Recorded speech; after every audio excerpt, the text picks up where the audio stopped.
What is going on, y'all? It is the Caveman. I'm here with Football with Oz Austin for episode 35 of Against the Blitz. And we are coming at you with another Summit episode. We're doing the QB Summit. We've done the receivers. We've done the running backs. Now it's time for the quarterbacks.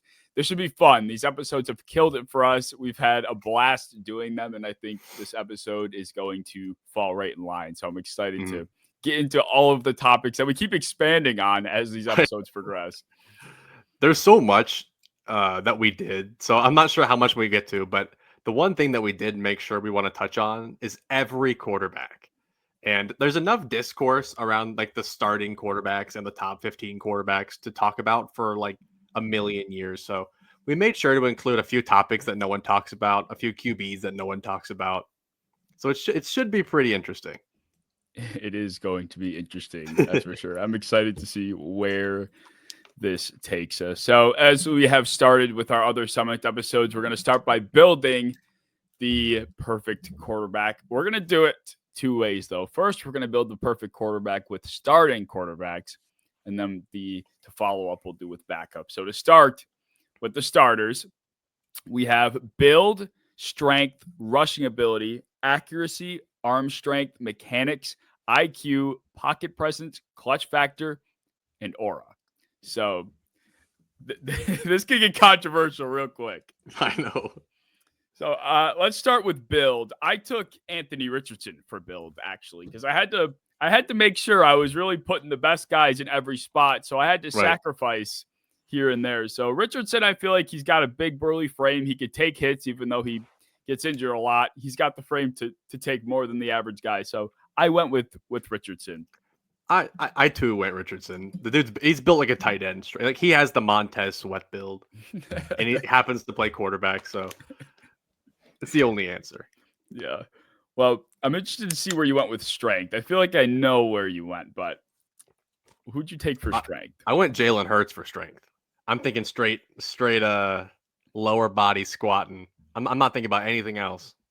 Fair enough. I was gonna go Jalen Hurts, but then I realized I would have a problem later on. So I had to take Jalen Hurts out of this spot. And I put Josh Allen here. Okay. I think Josh Allen could have plugged into a lot of places, of course, but one of the toughest things he is to tackle. Like no one can tackle this guy straight up. So I went with Josh Allen for strength. Yeah, fair. He fits in like half of these. Right. Rushing ability. Yeah. Rushing ability. Okay. I mean, Lamar Jackson, right? Yeah, it'd be stupid if you like Kyler Murray or something. Yeah, exactly. Like it's Lamar. Yeah. Accuracy. Who'd you go here? I went Tua. What? The only thing he does well. Yes. Oh no, Tua. I'm saving my other guys. Tua's crazy accurate. He just can't do anything else. I guess so. I think I'll save that comment for the next category. But I went with Geno Smith for accuracy. Fair. I feel like that guy is the amount of times I've seen that guy like thread a needle 50 yards downfield is just ridiculous. So I took Geno. I didn't expect Tua to make this fucking list. I mean, Tua's been like crazy productive at some points, and it's not because of his arm strength or his athleticism or his toughness. Like it's just because he's really accurate. That is fair. Arm strength. Who'd you go for arm strength? That's where we went. Josh Allen. I figured so. Bazooka. Yeah. I took this and kind of ran with it in a way because I was thinking arm strength, but to avoid adding another category, I also factored in like the kind of throws a quarterback could make, and not that Josh Allen can't make any throw on planet Earth, but having to put Josh Allen in the strength category, I kind of stretched this one thin. I went with Caleb Williams. Like he's the master at like jumping and then throwing, which requires every bit of arm strength you can think of, and he can zip that fucking thing. Like he'll be like twisting his body off the ground, and he'll just rip it. And I'm like, this guy's got a fucking arm. And I've seen him. I mean, some of the throws he made at the college level were just idiotic, like falling backwards 15 yards behind the line of scrimmage, like 45 yards in the air. It wouldn't even be crazy to say Richardson for this one either. Like he's like the strongest arm QB out there, but everything up here is rough. I almost took Richardson here. Richardson had to make it somewhere. It was either arm strength or build.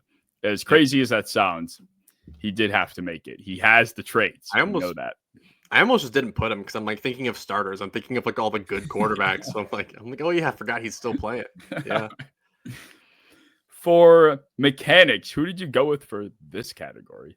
I went CJ Stroud. Arguably like the smoothest, easiest throw there is in football. That's a good answer. I think CJ Stroud must have slipped my mind. I don't know how he didn't end up here. I went with Aaron Rodgers, actually. Yeah. I still think he throws a great ball. He might be old and decrepit, but he still has good footwork. He still can throw the ball. He's got the wrist flick going on. He does. The only reason I didn't put him is because he's not starting anywhere yet, but he probably is your Pittsburgh Steeler week 1.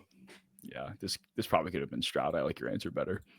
Who'd you go with IQ for? I went Matthew Stafford for IQ.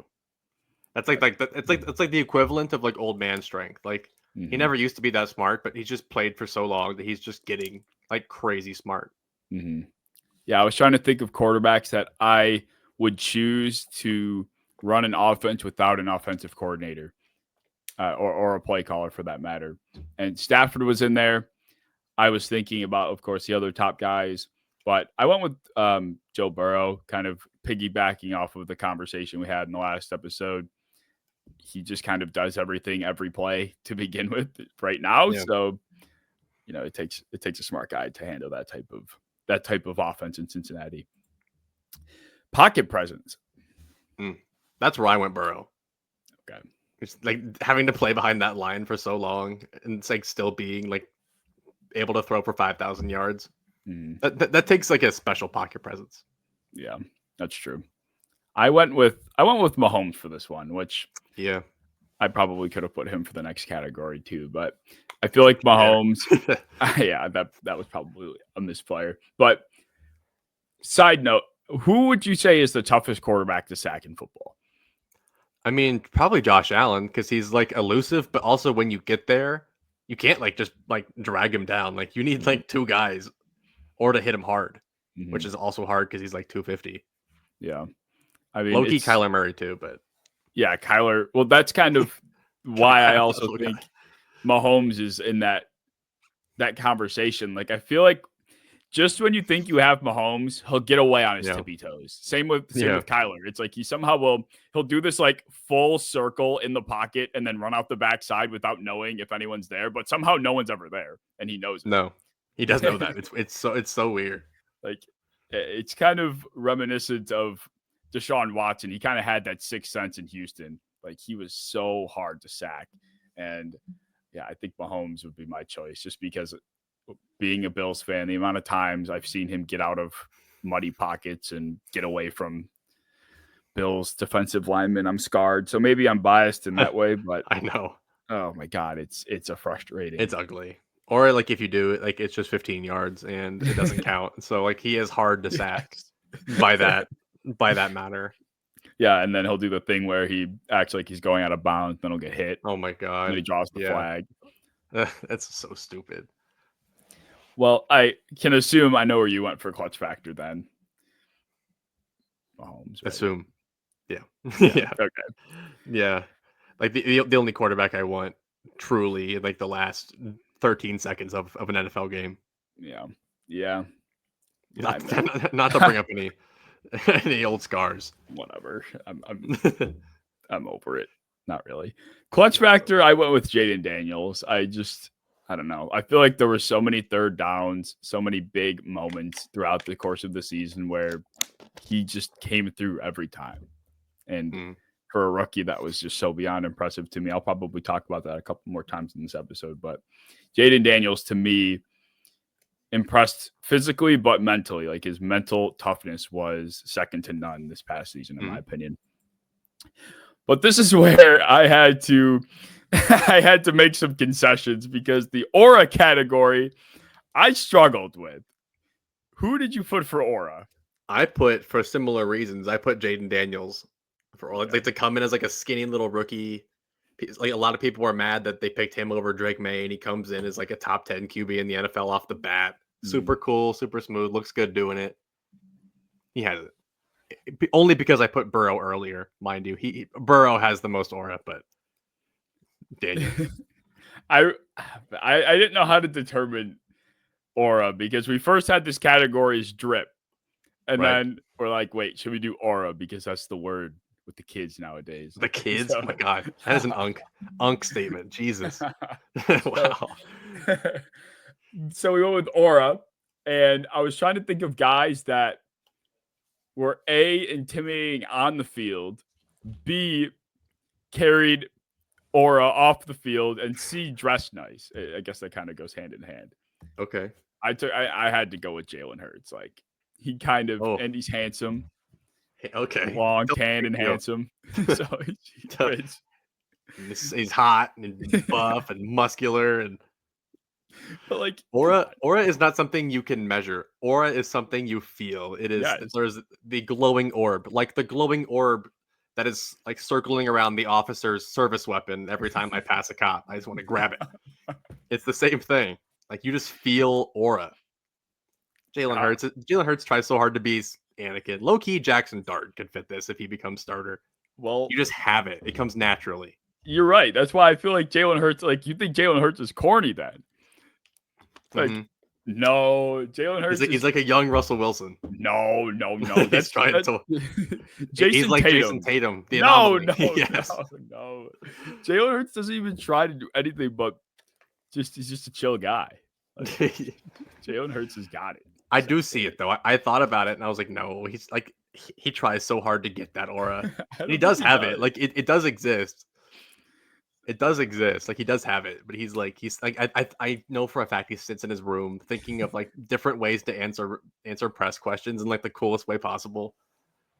But like I know for a fact. You're probably right, but he doesn't come across like that. Like it just seems like he has these like Instagram he's like Drake. Instagram captions. He just has these Instagram captions ready off the dome. Like and it's so effortless. Like that picture, I don't know if you saw the picture after the Super Bowl. He was just like sitting on the ground with a cigar in his mouth, and he's just like got his head back against the wall. Like, come on, he's trying to be Burrow so bad. No. Respect Jalen Hurts' aura. Him and Coach O. All right, so we'll do the same thing for backups. This is where I had fun. This is where I had fun too. So to reiterate the categories, it's build, strength, rushing ability, accuracy, arm strength, mechanics, IQ, pocket presence, clutch factor, and aura. So build. Who did you take for build? I went with Will Levis, like the most jacked QB in the NFL besides Richardson.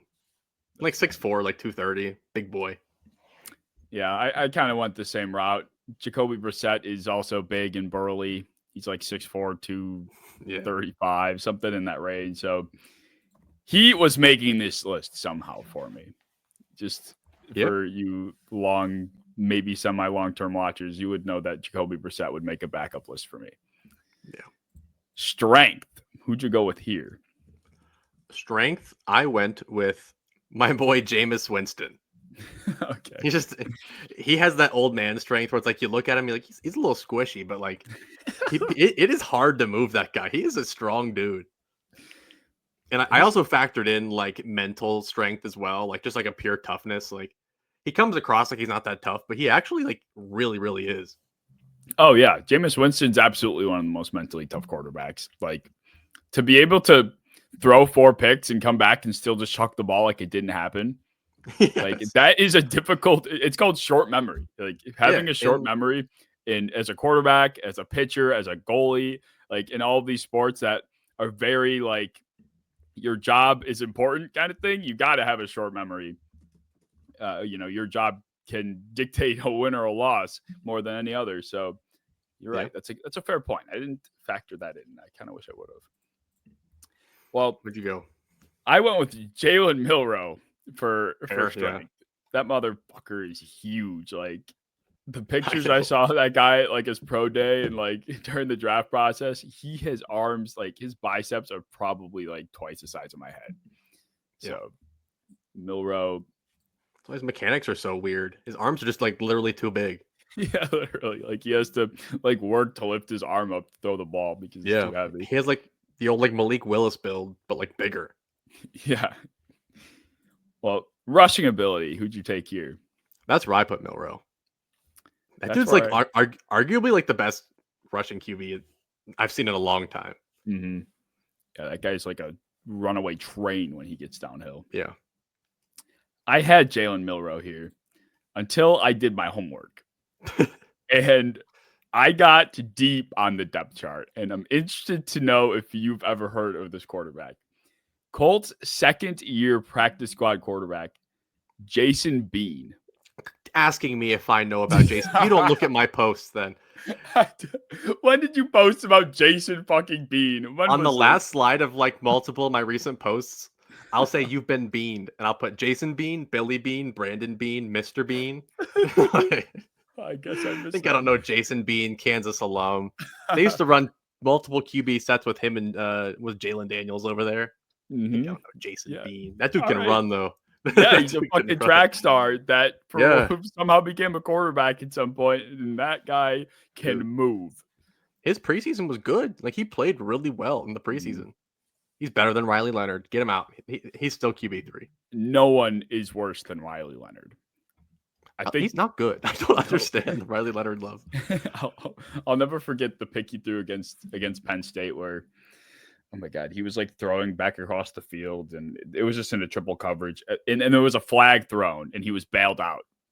Yes. On like the 1 or 2 yard line. I'm like, they should just pick the flag up because the read was so bad that he deserved to be punished. And he was rewarded for it because the defense was worse. He runs hard and he's a good young Christian boy. Like he gets like the pass from like most NFL fans, but he's not better than Jason Bean, low key. Like Bean can move. Bean has aura. Does he? Yes, he does. You have to watch the preseason tape from Jason Bean. I don't know. I saw his picture. I don't know if I'd say he has aura. That's a rough profile picture for Jason Bean on our lads. I don't know if it's different anywhere else, but yeah, you should be proud of me. I pulled Jason Bean. That's a great move. That's a great pick. I love Jason Bean. I've posted about him multiple times in the last like 2 weeks. Seriously? Yes, he's on like the last. He's on like the last of the slides. Shit, well, I love Jason Bean. Well, I thought I just found him. I guess, of course, I'm not. But why am I surprised that you know who Jason Bean is? I should not be shocked. Who did you put for accuracy though? Accuracy, that's where I went. Jake Browning. The man led the NFL in completion percentage. Yeah, he has to be my accuracy pick. That's true. I have him on here, just not here. I went with Tyrod for this. Tyrod Taylor. Yeah. Another great deep ball passer. Arm strength. That's where I went. Joe Milton, the strongest arm in probably football. Low key. Also just sucks at everything else. But yeah, literally. Where'd you go? Oh, take a guess. He's somebody I've promoted on this podcast. Promoted? I'm looking at the Tanner McKee. I'm trying to think. Jameis Winston. I'm very pro this player, and you are Sam Howell. You're very anti this player. Oh, Rattler. Yeah. Yeah. Come on. Yeah. Get him out of here. Same kind of thing. He's got that, like, he can jump off the ground and just rip it. He does have that. 30 yards. So, and he's short. He is short. So, like, he has to get some extra torque. And he plays like a baseball player. Yes, he does. It's a very good. He plays like a shortstop that has to make like a twisting throw at the first. I love that. That's so fun. Mechanics. This is where I want Jake Browning. I feel like he's just very cool, collected. He's he definitely did Joe Burrow a disservice for a short time. I know people thought that like Joe Burrow was bad because Jake Browning came in and was like elite. Yeah, I was like, what? He's like a 74% completion percentage. How is this happening? Like they weren't even like simplifying the offense that much. Like he was still hitting like the tight ends. Like it wasn't even all Jamar or T. Like he was legit making like serious plays. That game against the Jags. I'll never forget that game against the Jags. The Vikings game. The Jags was like his first like real test. That game was awesome. He threw for like 300 yards. Like the Vikings game though, he was like pissed because the Vikings cut him. Oh yeah, that was where his aura went up. Like he was like screaming into the camera, like "Yo, shouldn't have cut me," as he just diced him up. Yes, like a healthy Kirk Cousins led Vikings team.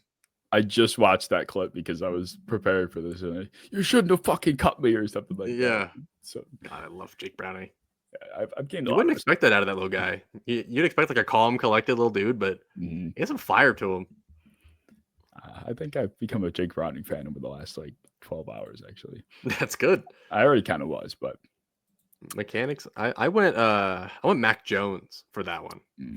That's a good He has just one of like the smoothest, like little buttery little like floated over the top. Nothing special, but like every time that he layers a throw just into the second level, it's a pretty sight. He's good at it. Hey, look, don't get me started on Mac Jones and how he fits so well in San Francisco. Someone over there. I will not get you started on that. Someone over there better watch their back. Do not get me started on that. What did LaShawn McCoy say when Joe Milton got traded to the Cowboys? Oh my God, yeah. Hey Dak, get a realtor. All right, yeah. Time for Brock. Call up your agent, Brock, because Mac Jones is in town. IQ. I took this very literally. I went Josh Dobbs, the rocket scientist. We're going straight. A head built like that has to have a crazy brain in it.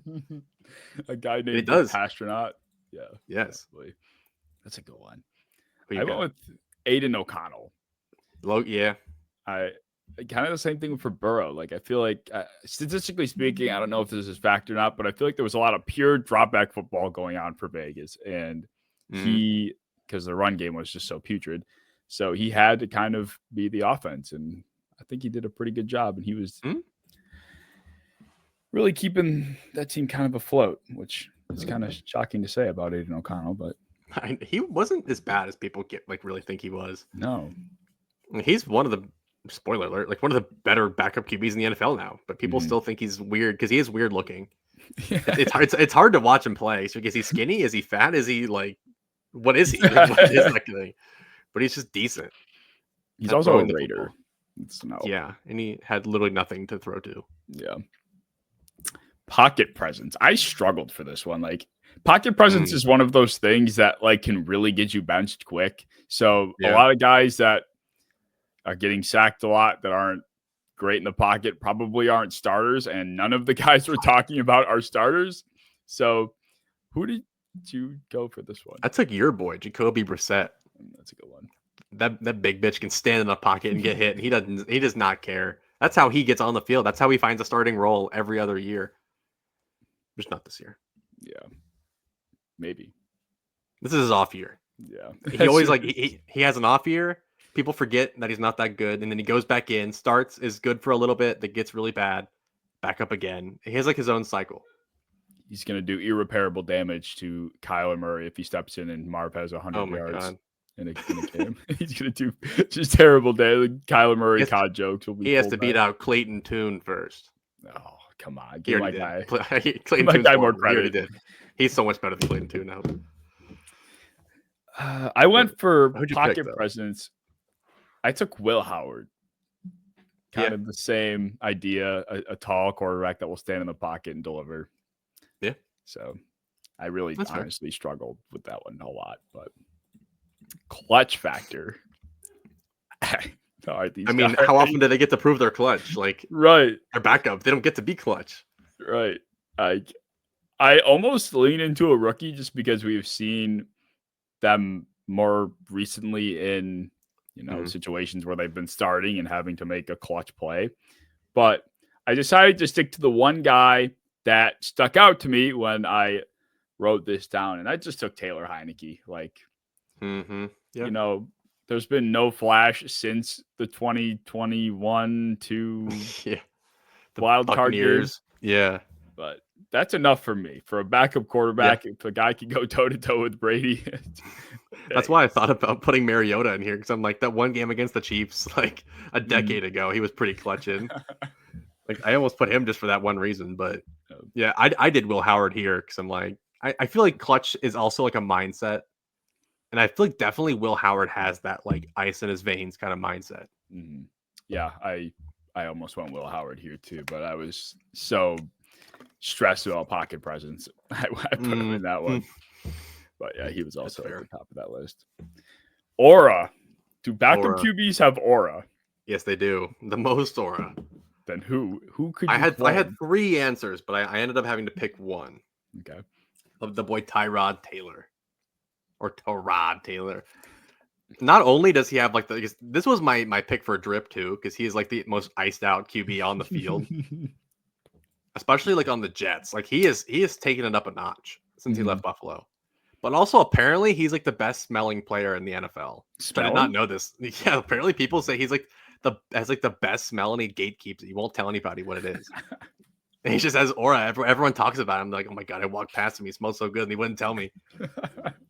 That's a new one. I haven't heard that. And he also just has like a kind of like a legend to him, where like every time that he is like the starter to begin a season, the backup QB becomes like a Hall of Famer, like every single time. That's just his aura. Like he makes people Hall of Famers by getting hurt. Wasn't it? It was him that had his lung punctured, right? Yes, and got Los Herbert to Angeles? start. Yes, That was crazy. what would you put? For aura, I chose Jackson Dart. Hey, there you go. I mean, that works. I said it. I'm still kind of falling for the Anakin Skywalker parallel. So, I mean, people like sorry to hit on him, but Jacoby Brissett's not out here getting Anakin Skywalker like edits. You have to earn that by having actual aura. look, I think Low-key. he could like. Oh. Yeah, once you said Jackson Dart for the other when we were talking about the starters, I'm like, yeah, you hit the nail on the head. I had another. Like, I think Gardner Minshew has a different type of aura that I also love. The grizzled, like semi-homeless mustache man that'll just come in and play okay for a few games. Like that's a risky type of aura because he's like so out there. If he's not playing good, then it's like, look at that freak. He's just bad at football and now he's a weirdo. But if he's a weirdo and he's playing well, then fine, you can accept the weirdo aura. I mean, the man tried breaking his own hand with a hammer and a handle of whiskey to get an extra year of eligibility. No one does that. No one does that. Like, he is a freak. I used to have a Gardner Minshew like headband, like kind of like a little sweatband. Mm-hmm. Had like the old like 15 on it or whatever he wore from Jacksonville. Yeah. I was a fan of his in college, and I got like my entire friend group to be Gardner Minshew fans, like before he was even drafted. Oh my god, it was awesome. Did he? What did he go in the 6th round? Right? I think so. Yeah. The old Mike Leach product. Mike Leach, Eastern Carolina transfer. Mike Leach mention. All right, so that's our build your quarterbacks. We're gonna get into the next category, and we're gonna discuss some QB battles here. So we have about 4 teams that have their starting quarterback situation in question. And we're basically going to do our best to predict who is going to win by week 1. So we'll start with New Orleans. Now, Tyler Shuck was drafted, of course, in the 2nd round, 40th overall by New Orleans. And they also drafted Spencer Rattler in like the 5th round. So, and that was last year. Who are you projecting to win the job? God, this is terrible. This is like suicide by cop or like suicide by myself. Like, I don't want to pick one of these. But I guess I think Shuck wins purely off of just like the investment that they put into it. Get it together. Suicide by cop. It's just so... And sometimes some of the analogies you make are just fucking hilarious.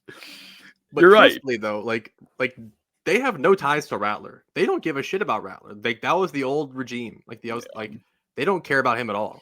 But they love Shuck. They fell in love with Shuck, and like it's gonna take Rattler to beat out Shuck, I think.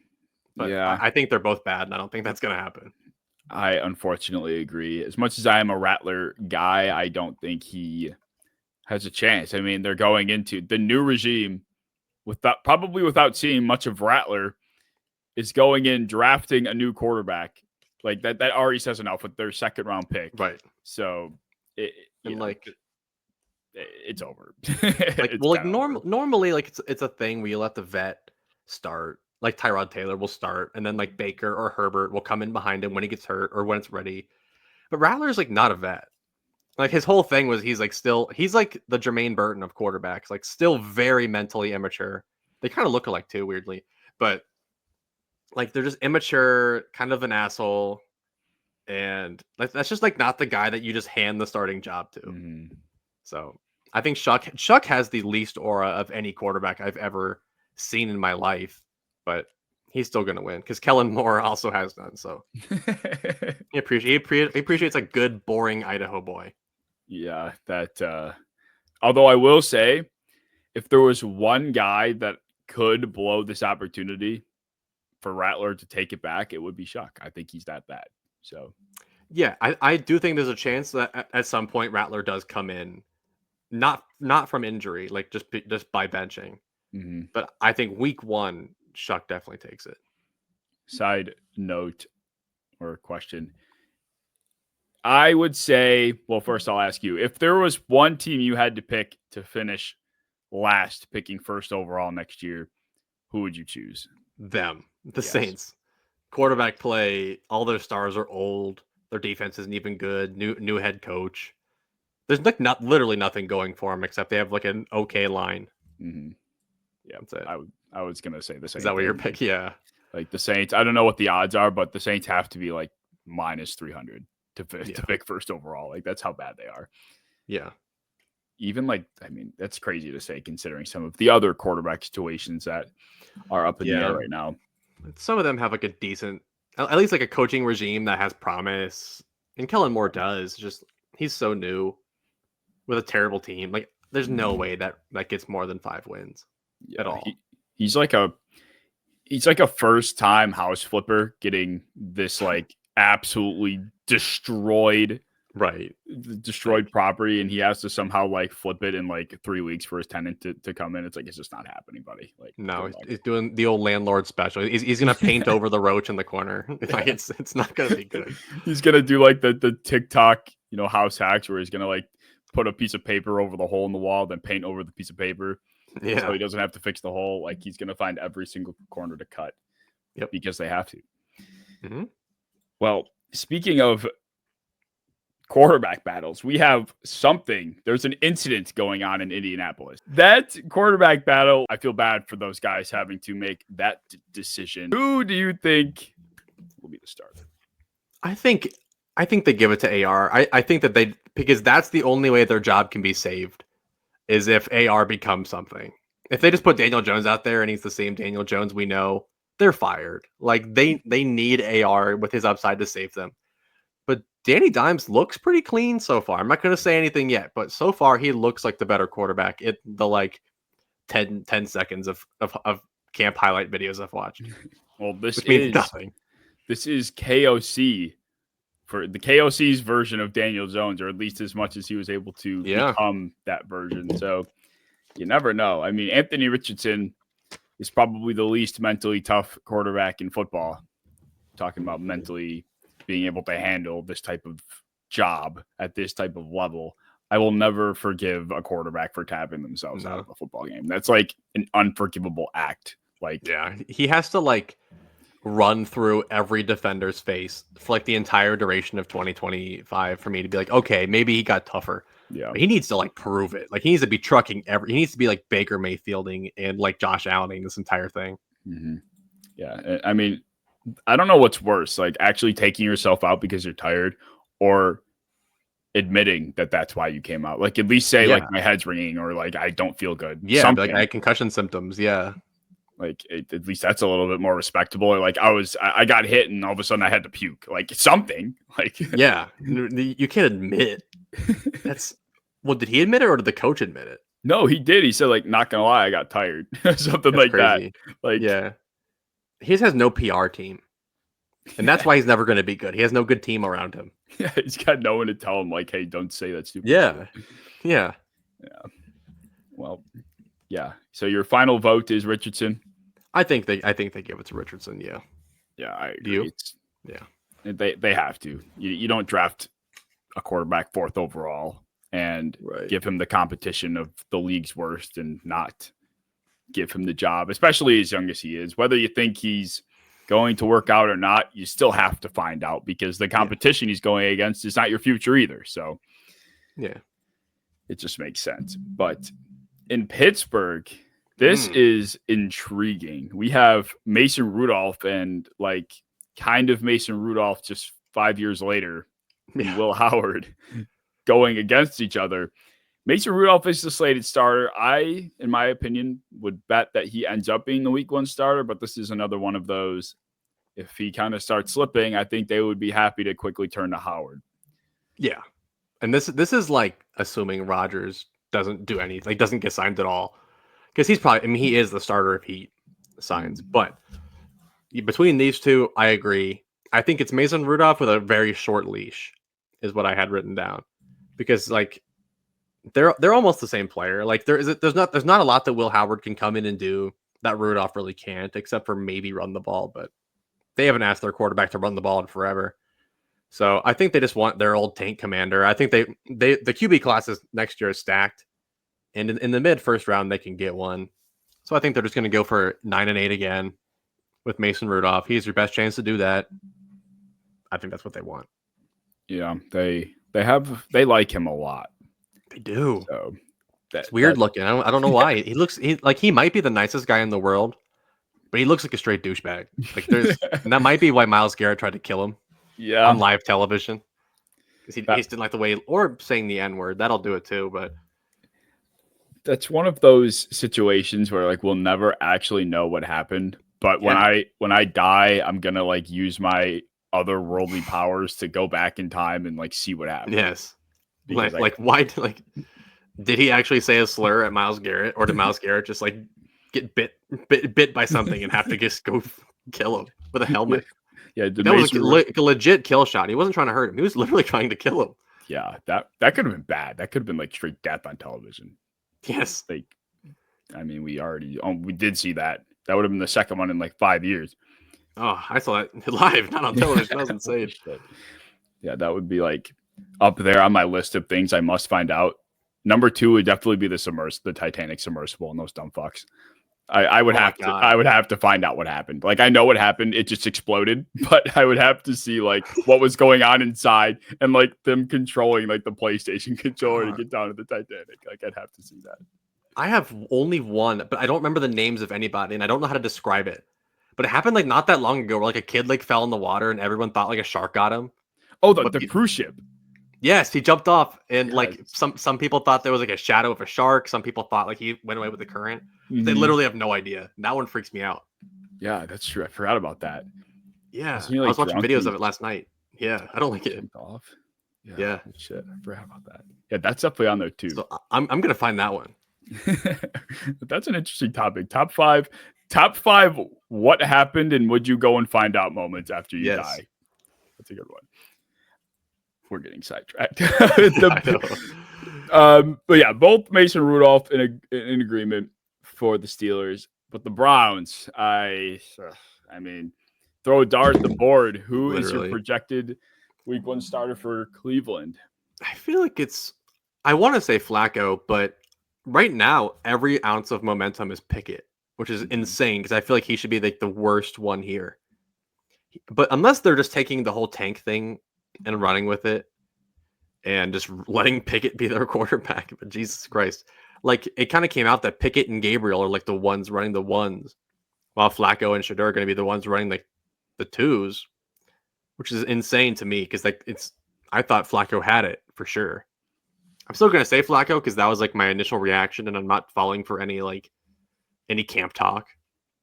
So I'll say Flacco, but it seems like it's Pickett.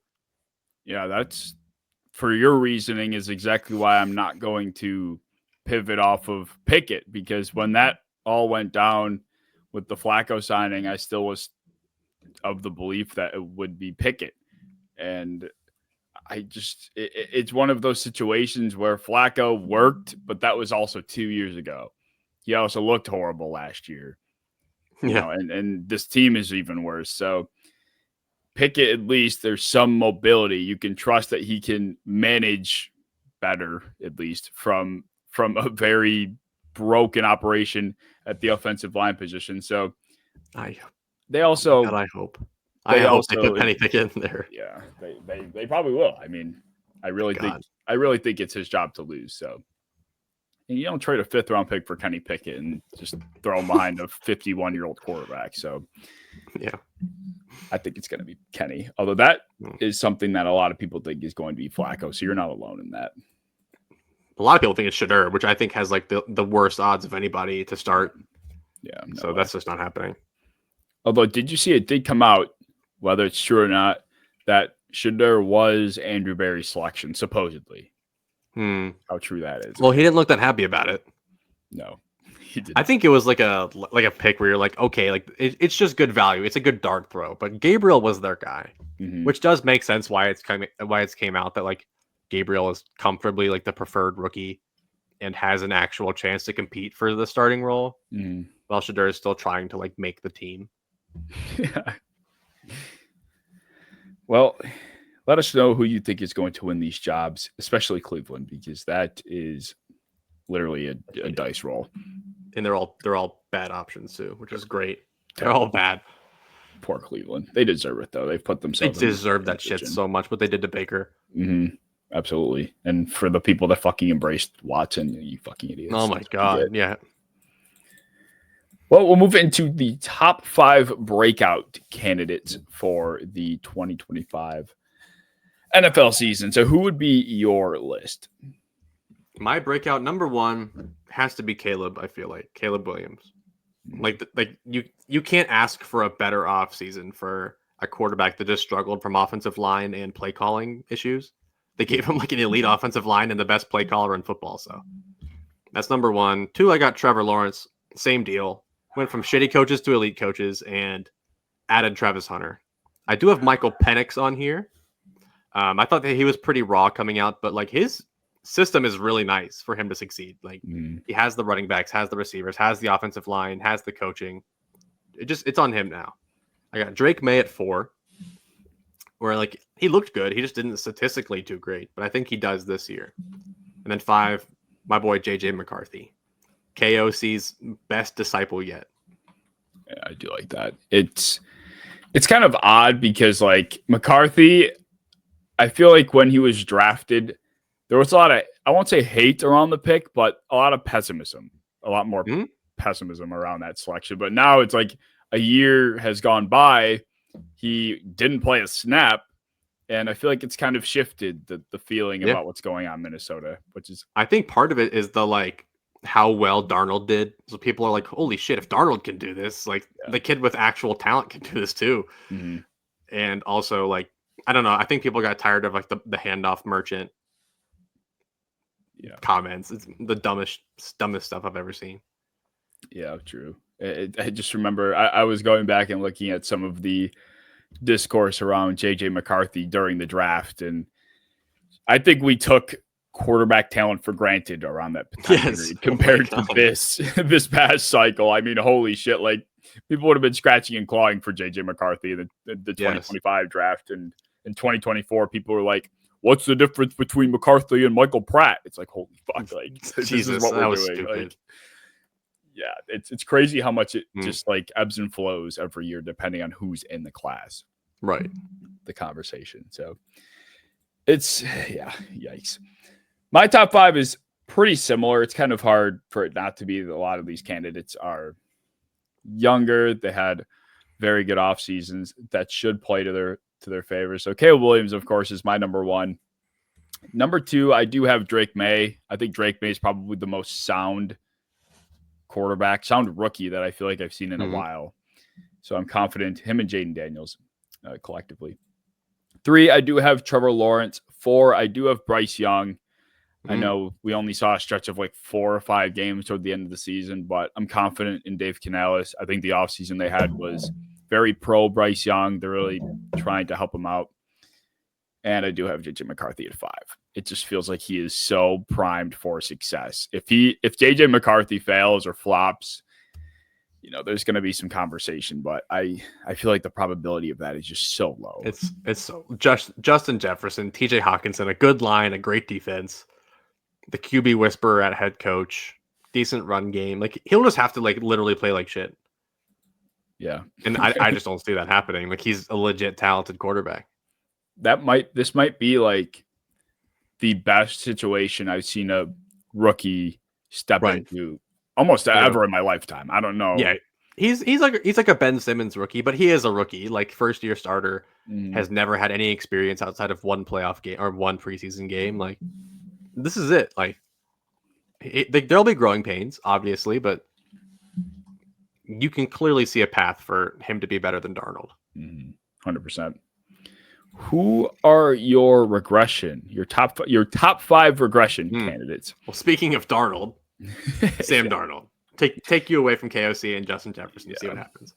Jared Goff, similar reasons. Take away Ben Johnson, shit happens.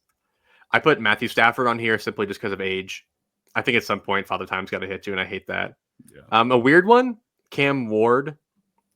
I think the Titans team is just like so unwelcoming at times for a quarterback, especially like him. So I think like not regression, but I think there'll be more growing pains than people really initially thought. I originally put Jalen Hurts because I thought they were taking away the tush push, so he was just gonna regress from that standpoint. But I don't know. I mean, if not him, probably. I kind of hate to say it, but I mean Tua. I mean, people have still had him on like the pedestal for a long time of like a borderline, like kind of top 15, top 12 quarterback, but with without Tyreek playing like prime Tyreek, I don't see that happening. Yeah, I agree. Was that 5? I think so. It's kind of hard to fit 5 on this list though, because there are like I have most of the same names. I threw Tua on here. And that was you threw Cam Ward on here. I was thinking about throwing like, I guess Tyler Shuck. Like, is there? Yeah, right. It's kind like, of hard he's to. Gonna suck. Yeah, he's gonna suck. So he's gonna regress from college to the expectation people are setting him at in the NFL to when he actually plays. Like, there's some sort of regression in that sense. But yeah, I do have Darnold, Goff. I also threw Baker on here. I think Baker had a career year. The guy throws for 41 touchdowns. He's never thrown for more than 28 in his entire career. To jump to 41 this past season, I think they've been very fortunate to go from Canales to Cohen, and now they have another change at offensive coordinator. Mike Evans is getting up there in age. Chris Godwin coming off a big injury. Like, for everything just to keep going in the direction it was going, the trajectory has got to kind of start to plateau at some point. So not because I think he's going to be bad, but coming off of a year as good as Baker had, and considering the caliber of quarterback he is, I don't see him replicating 41 touchdowns. I don't think he's the same. I do think he's good because the offensive coordinator they did promote was their passing game coordinator before. So I'm like, there is a chance like he was partially responsible for that, which can also explain why he was like, the common denominator between his 2 successful seasons. So I think there's a chance. I love Igbuka. I like McMillan. Their offensive line is actually like freakishly elite for some reason. But yeah, I think 41, like you said, that's just hard to replicate. Like that's an easy regression candidate. 100%. But yeah, it's just hard to find guys that like he'll still be good. Stuff. Like yeah, right, exactly. He probably won't be much worse. Just like statistically, he might be. Exactly. Well, that will move us into the backup quarterback conversation again. So we're going to name our top 10 backup quarterbacks. This should be fun. It was hard. Yeah, I'll say that. It was hard to rank. Like, there's almost like tiers, I guess. But it's hard to rank. But like, what was your criteria for like what made a good backup QB a good backup QB? So I felt like the criteria could either be one of 2 things. It's the backup quarterback that you feel confident in to come in, and if your starter goes down for a few games and you're in the playoff hunt, he's a guy that can maybe go 2-2 in the 4 games your starting quarterback misses, and you feel good about that. Or there's the backup QB that seems like he's got the traits, he just hasn't put it together yet. He's got the high ceiling, but the super low floor that you kind of need to take a bet on, and it can go north or south. I took what I feel like a lot of NFL teams go with, and that was the former, just backup QBs they feel like they could plug in, that they can trust will know the system and run it at an effective level. It doesn't have to be a superstar level. So that is where I have my number one, and that's Aiden O'Connell. I feel like Aiden O'Connell, like we kind of talked about earlier, deserves to be at the top of this list. I know this kind of bucks what I was saying, but I do have Jameis Winston at 2. His ceiling is still high enough to kind of, be excited about. I have Mac Jones at 3. Get your realtor on the phone, Brock. Stop it. Number 4, Jake Browning. Number 5, Cooper Rush. Number 6, Jacoby Brissett. Number 7, Tyrod Taylor. And then these last 3 are kind of those higher ceiling, kind of super low floors. Daniel Jones, Gardner Minshew, and Will Levis. Yeah. So Will Levis was the hardest because, like, low key, if I want like a quarterback to like go win me a game, he might even be one. Like, the upside is insane, but also like if you need a stable presence, like he's like the worst at that. Right. So yeah, he was weird. Yeah. My number one was Perk Thuggins. Old Kirk Cousins on here. He's up and down, obviously, but like he had like a shredded Achilles last year. I'm just praying he's a little bit healed from that. 2, I do have AOC, Aiden O'Connell. 3, your boy, Jacoby Brissett. 4, everyone's boy, Jameis Winston. 5, the Mac Jones. 7, I went the most backup QB in the NFL, Andy Dalton. Then I went with Tyrod Taylor, Will Howard, Daniel Jones, then Will Levis. Yeah, I left Kirk off because I feel like there's still a starter there at some point. I hope so. It might not be this year, but I'm kind of optimistic in the sense that he will get another opportunity. It's just how healthy is he, and will his time away really do him in? I hope not, because he was playing like in Minnesota before he got hurt. Like he was bordering top 10 territory at that time. Like he was slinging it, like best football of his career type of football. So you muted yourself. He's not like a fossil. Like he's legit like a year and a half older than Geno Smith. Like, he's not the oldest quarterback to ever live. He's 36. Like there's still like an inkling of good football left as long as he's healthy. But I only have him as a backup because he's just a backup now. Like he needs to move to become a starter again. And it doesn't sound like they have plans to do that anytime soon. It's like just dumb. Like they're paying like $1 million, like a $1 zillion for a backup quarterback when they could at least get some kind of capital. Yeah. Like they just traded capital to get freaking James Pierce. Like at least get some back for Kirk Cousins, your backup. Kirk's like, I want to leave, and they're like, no, we'll pay you $10 million for you to sit there. I was like, okay, like, okay, I think that's cool. He's paid. He don't care. Yeah, but yeah, that was tough to do because, like you said, it just if you want for one given week and you got to go and beat like the Eagles. Then like maybe Sam Howell's at the top of that list. Right. He might even, yeah. But if you need like 10 games and you need to split 5 and 5, then you probably want to go with the safer bet because you can get a bad, like a cold streak from some of these volatile quarterbacks. I kind of just forgot about Sam Howell. Like I feel like I would have had him at least over somebody on my list. I just don't know who. Like they're all backups. Like I don't know. Probably. I mean, I would take him over. I don't know. I don't know if I'd take him over Levis. Like they're on like that same tier to me of like really high highs and horrible lows. I think, yeah. I mean, Levis, I don't want to say barely made my list, but I kind of just threw him on there because he was a starter last year, and I feel like I had to.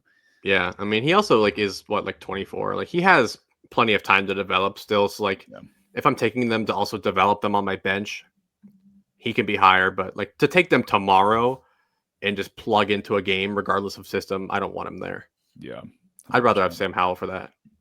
True. But Sam Howell has like the best PR team of any NFL quarterback I've ever seen. Like he can play as horrible as he wants, throw for 20 picks in a year, and people are like, I saw something. I saw something. And all 32 NFL teams are like, I did back up. Like no one is giving him a chance whatsoever. because his PR team's just that good. Well, that was the same case with Matt Corral for like a couple of years. You watch your mouth. Here we go. There it is. It's like, come on. There's a reason he never even got the time of day in Carolina. Yeah, he was messed up after his injury, and then after he had like a terrible preseason, and then he got injured again. He's mentally never the same. Yeah, and people were like, "But Matt Corral," it's like, stop.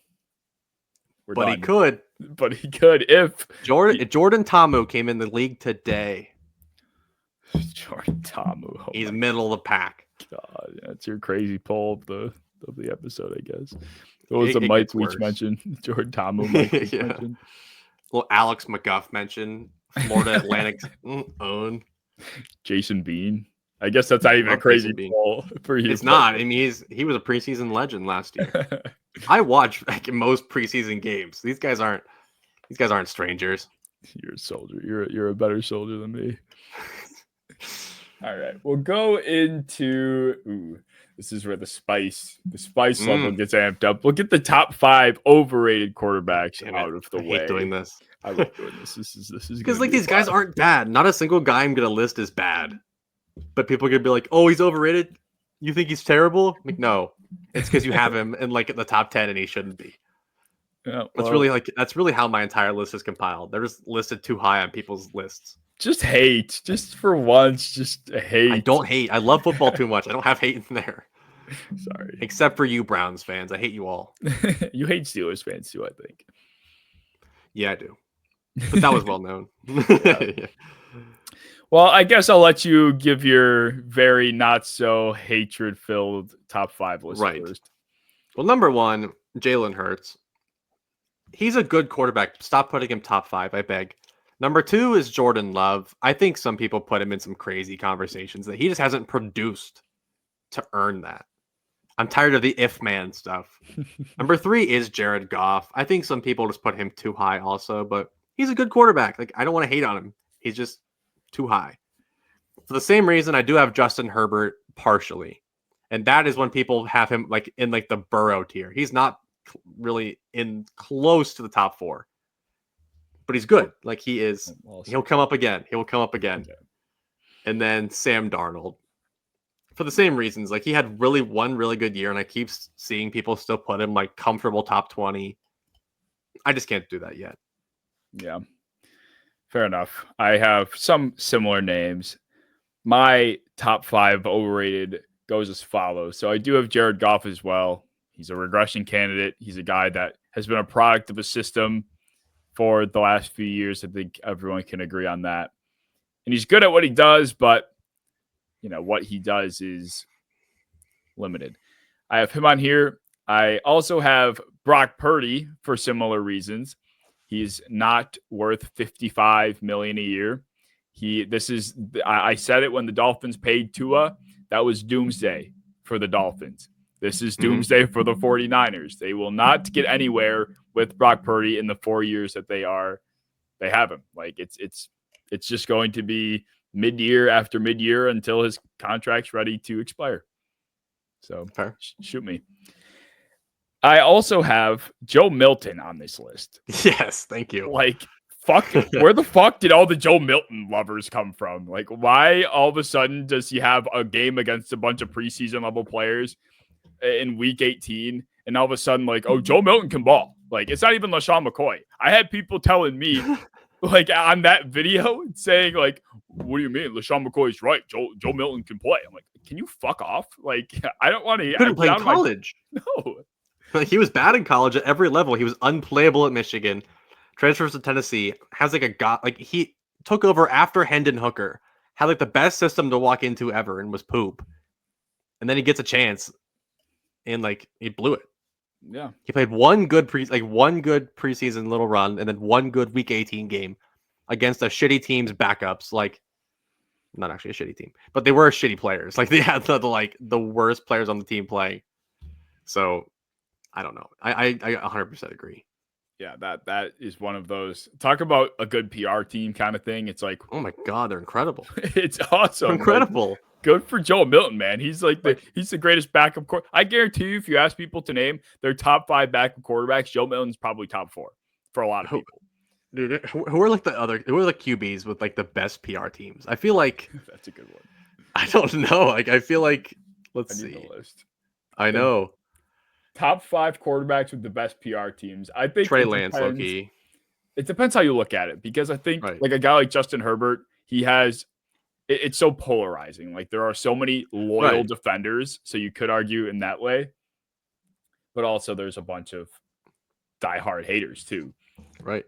I think, man, Anthony Richards. Well, I guess I'll save that. I think Joe Fuck. I guess he's on. Both of them are on my fucking list. My overrated list. Anthony Richardson is next on my overrated list. Like I'm done. Like I get he's young. I get there. You know, you're still intrigued by the traits, but you can't tap yourself out of a football game. You can't make the mistakes he's made.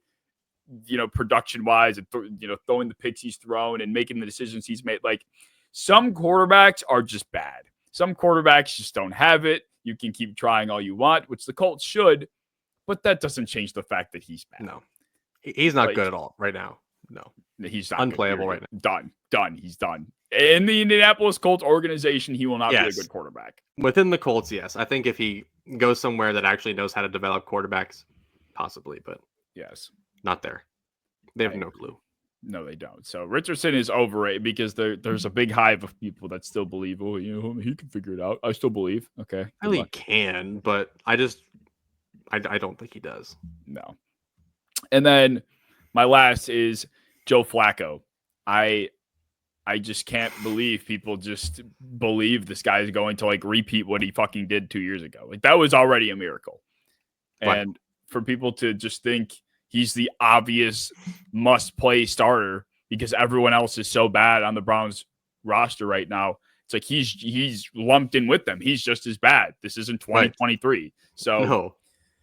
Yeah, that was with peak Nick Chubb, a better line, like probably like the best defense in the NFL at that point. Like they were killing it. Now they have a mid defense, mid line, no Nick Chubb. It's not happening. No. He was mid then. Like Flacco was average at very best during that stretch, and he got 2 years older. Not happening. Agreed. And he also I think he was good back then. He threw a lot of picks in his, short time playing, and I just don't think he gave a fuck. Like he just kind of was ripping the ball all over the yard wherever he wanted, and it worked with Amari Cooper. Amari Cooper was playing fantastic football at that point too, and that was before he fell off. Like there was a lot of things that happened right. David Njoku was like a force to be reckoned with at that point. Now last year he was fine, but like nobody looked the same. Agreed. So those are my top 5. We'll be a little bit nicer now and do our top 5 underrated quarterbacks. Now I'm sure you have some love to spread here, so I'll let you.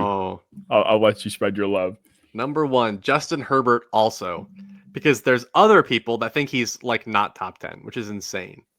He's right in the middle. Like he's not in the top 4, but he's also very much top 10 and comfortably in it. So he's like the only QB that I think is both underrated and overrated by like half the fans, depending on who you talk to. 2, Dak Prescott. And this is more of like the overhated than underrated than anything. I don't think there are any underrated quarterbacks in the NFL, but I think that they're all overhated. Absolutely. So Dak Prescott absolutely fits that bill. Baker Mayfield, I still see people shitting on him for like no reason. 41 touchdowns, like you said. Trevor Lawrence never really got a good shot, but he finally does this year, so that'll be fun. And then the mystery player, the one that I have turned a new leaf on. I was with you on this player for so long. Let me guess. Guess it. It's got to be Brock. It is Brock Purdy. Oh, fuck off. I watched like 6 hours of Brock Purdy film the last like few days, and I'm like, I'm seeing something. Like he is so good at actually quarterbacking. He's not just some like little game manager. He's not Garoppolo. Like he is legitimately talented. And I thought he wasn't. I thought that he was just like a mini Garoppolo, but I watched the tape again. He is so solid. So much hate for all the time. He does. I've always stood by the fact that he's light years better than Jimmy, but I also was like lower than the basement on Garoppolo. So true. maybe that wasn't saying much for me, but like there have been flashes where Brock will make a throw in the face of pressure, fading backwards, and just like drop it in the basket.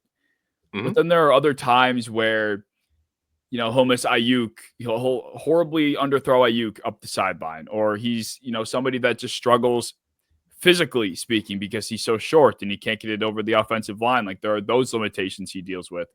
So it's like it's just one of those things with Brock where if he wasn't in San Francisco, I think it would just be a disaster. I think as long as he's playing with a competent OC, I think he's okay. Because even last year, I know his stats weren't great, but the team was terrible last year. Like running backs, Jordan Mason can't be your star as much as I love him. They had Ricky Pearsall playing a few minutes, Jawan Jennings, and who else was? I don't even know who else was out there, honestly. Fat Debo, George, a beat up O line. It was just they had an old tight end and then nobody. So I was just I don't know. That was his only down year. He threw for 31 touchdowns not that long ago when he actually had a decent team around him. He is pretty decent. He's not top 10. Some people get ahead of themselves, but he's not in the 20s either, where I kind of used to have him. I think he's right in the middle, right around that little range. Yeah, I just don't think he can go. I've always had him in the very early 20s to later teens. And I just don't know what he could do to really climb, because I think physically speaking, this is what we're going to get. Brock Purdy isn't going to get faster. He's not going to get stronger. I think he already processes well, so I'm not sure how much better of a processor he can even become. I think we've seen the best of Brock Purdy. It'll just be, at this point, how he does with a stripped down 49ers team. And I guess that will be the story of his next couple of years. So yeah, I mean, he's still a young dude. Yeah. He's 24, 25, still plenty of, a QB doesn't hit their prime till 29. So there's still plenty of time to fully see into that. Yeah. We'll see. I knew it was Brock. He's the next Brady. He texted me earlier and said, I've turned a new leaf on a guy. I said, I know exactly who he's talking about. Gotta watch, just put the film on. It changed my life. Whatever. Fine. He's so decent. Well, I guess I have to respect it. All right. Who you got? Wait, did I do this part? I don't think you did. You're underrated. Oh, no, I didn't. My top 5 underrated. So I do have Dak Prescott on here. There is no such thing as an underrated list without Dak Prescott. Everyone that hates on Dak Prescott's never seen a single full good game of Dak in their life. He's made throws that not many other quarterbacks can make, and people don't know that about Dak Prescott. MVP candidate. Yes. Legitimately. Probably should have won. So I have Dak on here. I have Kirk Cousins on here, kind of to what I was speaking to before. I do still feel like there is starter material in him. I think there are quarterbacks in this league that are starting right now that should not be. Justin Fields. I think anybody going into Cleveland, anybody on the Saints, Kirk Cousins is a better option than all of those current situations. So for that reason, I guess I would call him underrated. I also have Bo Nix on here. I think for someone that was labeled in similar ways to I guess almost Brock, I label Brock, which I guess is contradictory. I think he is. I think he did so much more than people are willing to acknowledge in Sean Payton's offense. It's just he excelled expectations, but he's playing with Sean Payton. It's that's not really it. We've had this conversation before. He made big play after big play in multiple big moments, and he had a lot of throws that I didn't think Bo Nix would be capable of in his rookie season. He hit Cortland Sutton in some pretty tight windows. So I respected Bo Nix for that, and I think his trajectory is up. I'm very bullish on Bo Nix. I also have Mac Jones on here. Still a starter somewhere. I think he is better. All of those situations I named, he would be starting in all of those places too. Yeah. So, and I also have talked about this too. Jackson Dart. People hated the fact that they traded up for him, which I get. But if there was one situation, one place where Jackson Dart works out, I think it is in New York with that coach, with the veteran quarterbacks around him, with the receiver. So I have faith in Jackson Dart's path. I like it. Yeah. Too much hate on Jackson Dart. I mean, I know the film wasn't perfect, but like he has the traits. He also has the aura and the edits. Like he can do it. He can. All right. So what do we have left here? What should we go to next? We have strongest arm, most accurate, and then our top 15. Should we go through our top 15? Yeah, let's go through the top 15. Okay. We've kind of done this before very early on. My list, it really didn't change hardly at all. Not much has happened since then, but it's good to get back into it a little bit. Yeah, we can even go a little farther if we want. So if you have it. I have. Oh, not farther than 15. No. Okay. All right. I went a little bit farther for context for myself, but so your top 15 go. Mahomes 1, 2 Baker Mayfield. No, I'm kidding. 2 is Josh Allen, 3 is Lamar, and 4 is Joe Burrow, and that's a tier by itself. And then it drops down. I still got Stafford 5. I'm still a believer. 6, I got Herbert. 7, Jaden Daniels. 8, I'm a believer. Dak Prescott. 9, I have Stroud. 10, Jalen Hurts. 11, Baker Mayfield. 12, Jared Goff. 13, Geno Smith. 14, Brock Purdy. 15, Jordan Love. Pretty close to the same. I have the exact same top 6. I have Mahomes 1, Josh Allen 2, Lamar 3, Burrow 4, Stafford 5. I think I almost would say if I had to choose a quarterback to win me a Super Bowl today, he would probably be 2 between him and Mahomes. Like, not Joshy? Yeah, I mean, not that I don't believe in Josh, but Stafford just has been in those situations. He's so seasoned. Like, he really is. Like, he's played in those high-level moments. I think Josh could absolutely do it, but Stafford is just a different fucking breed. So, yeah. So Stafford 5, Herbert 6. I do have Stroud 7. That playoff game saved his entire season, in my opinion. So do have Stroud there. I have Daniels at, what's that, 8 then? Dak at 9. I have Jalen Hurts at 10. I put Jordan Love at 11. This is where I had a hard time after this. Jordan Love at 11. Trevor Lawrence at 12. Geno Smith at 13. Kyler at 14. And Baker at 15. So I leaned into the true traits for a lot of these guys more than the production style quarterbacks. So I love Trevor Lawrence more than anybody, really. I just couldn't quite get there until I've seen that year. Like, at least with guys like some of the guys I named, like even like Purdy, like we've seen a year where he throws for 30 plus touchdowns. Like we've seen some element of like peak. And Trevor, we haven't, but I know it's there. I know it's there. I just want to see it so badly.